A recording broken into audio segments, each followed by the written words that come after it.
জ্যৈষ্ঠ মাসে জ্যৈষ্ঠ মধু। হ্যাঁ, গ্রামে জ্যৈষ্ঠ মাসে কিন্তু মেয়ে জামাইকে দাওয়াত করা হয় জ্যৈষ্ঠ মধু খাওয়ানোর জন্য। আর এই যে এখানে বাজার নিয়ে আসা হয়েছে, বাজার কিন্তু গ্রামে নিয়ে আসলে এরকম উঠানেই ঢেলে তারপরে গুছিয়ে রাখে। আর এটা হচ্ছে কলার আইটা, কোথায় কি বলে জানি না, বগুড়ার ভাষায় কলার আইটা। এটা ভাজিটা আরিয়ানের পাপা অনেক পছন্দ করে, আর এটা আসলে আম্মুর হাতের অনেক স্পেশাল। আর তাছাড়াও গ্রামে আসলে আমি কিন্তু একবারের জন্য হইলেও আম্মুকে বলি, আম্মু কচু শাক রান্না করবা। কচু শাক একদিনের জন্য হইলেও আমি খেয়েই যাই। এখানে কিন্তু আম্মু হচ্ছে মাছের মাথা দিয়ে ডাল দিয়ে কচু শাক রান্না করবে।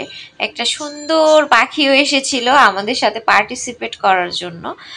আর এই শাকগুলোর নাম হচ্ছে লোন্তা শাক, একবারে ক্ষেত থেকে উঠিয়ে নেওয়া ফ্রেশ শাক।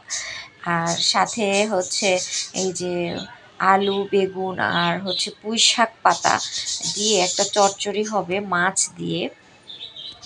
এই চচ্চড়িটা যদি আমি আপনাদেরকে খাওয়াইতে পারতাম তাইলে বুঝতেন যে মজা কারে বলে। ও মাই গড, এত টেস্টি! এই একটা চচ্চড়ি দিয়েই আমি 3 প্লেট ভাত খেতে পারবো এরকম। তো আম্মু সব কিছু গুছিয়ে নিয়ে বসেছে মাটির চুলায় রান্না করার জন্য।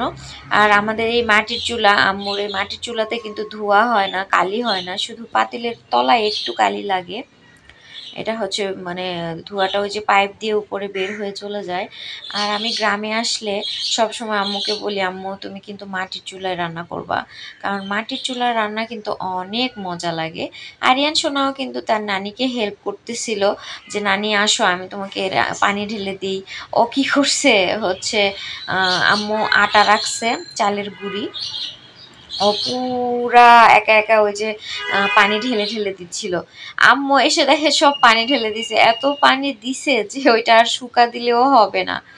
তো ওই যে আস্তে আস্তে যে কচু শাক রান্না হয়েছে, এই যে বেগুন আলুর চচ্চড়ি মাছ দিয়ে রান্না হয়েছে। তো সবকিছু রান্না বান্নাও হয়ে যাচ্ছে আর আমি আপনাদের সাথে দেখাচ্ছি। আর এই যে আরিয়ান সোনা এই যে কান্নাকাটি শুরু করে দিছে। এখন এই যে টেবিলে আসছি আমরা, খাবার টাবার সব রেডি হয়ে গেছে, খাবো এখন। আরিয়ানকে বলতেছিলাম বাবা বসো, চেয়ারে বসো, সে খাবে না, সে শুধু সব সময় জিদ করে। নানির বাড়িতে আসলে বাচ্চাদের আরো জিদ বেড়েই যায়, তো এই হচ্ছে ব্যাপার। আর আমি এখানে তো কিছু বলাও যায় না, ঢাকাইতেও একটু শাসন করা যায় যে বাবা চিল্লাবা না, আর এখানে কিন্তু বলা যায় না। তো এই হইছে ব্যাপার।